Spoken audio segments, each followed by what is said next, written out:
O tuara bisan pag ato na ituwa di gina siya mahulog. Kabalo ba kag usan pagbuhat ang ice cream nga pag natilawan nimo mangurog kas kalami? Diara tan-awan ninyo. Ang una natong buhaton magpuga tag lubi nga atong pinakagod. Kining proseso nato ani atong pagpuga. Mano-mano ra gyud siya kay wala tay katong makina nga pangpuga. Unya mo po ni siya gidalag lami yod sa atong ice cream. Kaning atong pagpuga ani kay og dili nato ni siya pug unog mayo, kulang pug tuno nga atong ice cream. Muna nga kinahanglan pupun yun na siyang mayo. Samtang nagpugatan niya to ang tuno, nagpabukal na dahil tagtubig dire para sa atong kasaba, atong luto ng atong kasaba niya. Kanang kasaba mo ni atong lutoon karon mga idol. So tan-awad yun yung mayo basig malipat mo kung saan itong ipangsagol ani. O ang ano natong buhaton ani, atong ibutan ng kasaba diha ang atong tungas kilo sa usa ka tubo.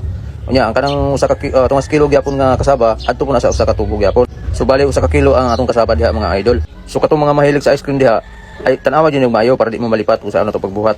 O diara katong tungas kilo nga kasaba ato nang gibutang dito. Dayon ito na isunod dayon ang tuno mga idol. Ato na isunod ang tuno. Ato ra na sa salahon kay para dili masagulan og sapal. Kay lain biyapon kayo kung kaon tag ice cream nga na sapal. Unya kanang tuno ato na po na siyang bahin-bahinon mga idol sa duha ka tubo. Ato na po na ibalhin sa pikas nga tubo. Ato na po siyang sudlan. O di ba mga idol? Inay ra mo mag ice cream mga idol nga kanang imong ice cream nga pag natilawan pitig yung lamia kayo. Unya pag human natong butang sa tuno, ato na siyang ukayon mga idol, Di ba wala mo kabalo kung say purpose ang atong pag-ukay. Ang atong purpose ang pag-ukay mga idol para matunaw ang kasaba. Para ato nang gibuhos ang atong tubig mga idol. Then ukayon na po na siya nato utro. Ano kung nakita ninyo mga idol dayon ato na nang ibutang ato ang mga ingredients. Sama ning condense na gatas na pertig yung kalamian ni kundi sa mga idol. Mahal lang ni siya pero sulit gini siya kay kalami. Pero ato gina siyang daginuton mga idol kay pertig mahalan ning gatas ra ba. Unya ato na pa siyang haluon para katong condense nga atong gibutang ana mga idol. Mahal gyud siya sa ice cream nato. O na kita ninyo. Good. Okay, muna ni atong gatas mga idol. Usa ka kilo ning gatas mga idol. Kani siya tungas kilo ni siya. Nya atong siyang bahinon sa kanang duha ka tubo diha, kanang usa tungas kilo muna siya ato ibutang diha. Ang katong tungas kilo pod ato po tong usang ibutang dito sa usang tubo. Dayon pag human atong gatas mga idol, ato na nang isunod ng ato ang asukal. Kanang asukal nga puti ba mga idol. Pwede po ta katong gamit atong brown sugar, pero dili ra tong itom kayo mga idol kay ngilan na po kay natong ice cream mura na po ni siyang negro. Unyag manigro na tong ice cream kinsa pa may palit. O di ba? O kana lang yun puti mga idol kay the best yun na siya kayo. Nya ato na siyang takluban mga idol kay ato na siyang ibutang dito sa ato ang cooler. Ako di ara mga idol sayo sa buntag muna ni atong trabaho karon. Muna ni atong ice cream atong gigama gabi mga idol. O wala lang na ako ipakita ang sikat pagsugod yun sa atong pagbuhat. Pagdukdok na to sa hilo ug giunsa na to. Kay mo taas mo datong video mga idol no. Pero kini ako na ni siyang ipakita ninyo para inani na ni siya. Una to ni siya gilo ug asin aning gilid mga idol. Kung nakita ninyo ato na siyang gidukdok, ato na siyang gidasok. Dasok ba? Dasok kun siya para masudlan na po nato na siya gilo dito sa taas. Kaya dayon ato na po siyang dukdukon, ato na po siyang sanon para mudasok gid siya. Dayon asin. Anton nga mapuno gina siya mga idol. Punon gid nato na siya gilo ug asin. Kana kung nakita ninyo, puno na gid siya. Dayon ang tong ilas nga ibutang ana asin diri sa pinakataas. Kana muna siya asin. Unya ang atong asin mga idol ang gigamit ani 10 ka kilo. Kana pitig daghan ng asin para nga atong ice cream pod gahi po siya kayo.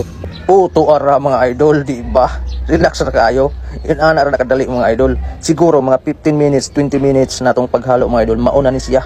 Mauna ni resulta sa ato ang pagbuhat og ice cream. Muna nga ayaw di mo pamilok mga idol, tan-awa gini mayo. Kinapatay sunod nga proseso nga atong buhaton ani magbutang patag flavor. Pinaka-importante ang flavor mga idol kay mo gina siya bulong-bulungon sa mga tawo. Muna nga magbuhat og ice cream, ayaw din yung kalinti ang flavor. Tuara, di ba? Puno na kaayo. Dayon ato na siya sudlan na sa katubo para makagama na ta og tulo ka flavor mga idol. Ang flavor na to ani mangga, avocado, buko. Tuara ang mangga mga idol. Kanang yellow muna siya mangga. Ang avocado muna siyang red. Unya, unsa pa matong buhaton ani mga idol? Bangulik ta na tag kwarta ani. Naara, the best ang ice cream na to. O tuara bisa pag ato na ituwa di gina siya mahulog.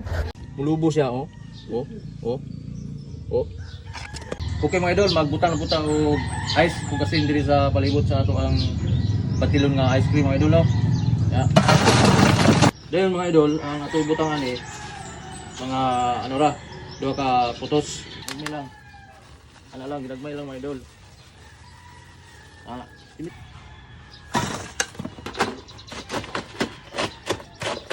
Muna itong ice cream nga wala pa mapaalsa mga idol. Wala pa matubo. Tunga ra na siya, tunga sa tubo. Wala pa na mapalsa na to, wala pa na mabatil. Ato pa ni batilon. Punong-puno na. Yan bilis tumubo mga idol. Grabe. Ako ipakita ninyo nga muna siya timilhan nga kusog kayong tubo. Masin yung ice cream mga idol. Pag inana mga idol nga mo reserve na yung mga lubo-lubo. Mulubo siya oh. Oh, oh. Oh. Oh. Sarap na ice cream. Okay mga idol, mag-deliver tayo sa ice cream sa Barangay Piyaw, Sindangan mga idol. Deliver natin. Order. Mga idol.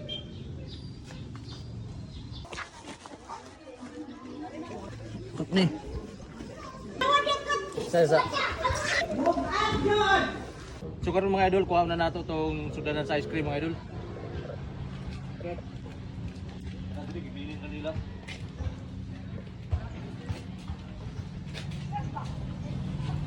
Bilin na nila ice cream, wala ni tao. Simot. Wag gisulod, wag gibilin.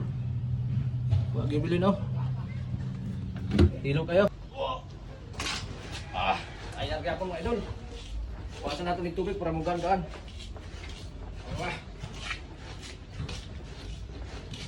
Gaan rin siya pagka ako na tubig. Ayan kaya po nga. Okay. Kaya. Dahil po ang paggawa ng ice cream ay madali lang pong tingnan pero napakahirap pong gawin. Ito yung sikreto natin para yung ice cream natin sobrang malinamnam na kapag matikman ng mga customer natin ay pabalik-balik sila. Kukuha lang tayo ng isang kutsara ng asin, tapos lagyan natin ng kunting tubig, tapos haluin natin. Yan, kapag mahalo na siya, so ilalagay na natin dun sa ice cream natin. So gagamit lang tayo ng scoop. Yan, lalagyan natin ng 2 scoop yung isang tubo, at yung isang tubo naman ay 2 scoop din. So ang purpose diyan sa ginawa natin, yung tamis ng ice cream natin kapag mahaluan ng kunting maalat, ay doon siya magkakaroon ng malinamnam. Kaya maraming customer na nagsasabi na yung ice cream natin ay malasang malasa talaga. Mayroon din nagsasabi na yung ibang ice cream ay purong tamis lang ang malalasahan nila. So mayroon palang nagsasabi sa akin na dapat sa ganitong ice cream hindi ko tinuturo dahil sa pagdating ng araw ay mapupuno ako ng mga kompetensya. So hindi po ako ganon. Kaya ko po ito pinapakita dahil gusto po akong makatulong sa mga taong gusto pong magnegosyo ng ganitong ice cream na hindi pa po nakakaalam kung paano gawin yung ice cream. Dahil po ang paggawa ng ice cream ay madali lang pong tingnan pero napakahirap pong gawin.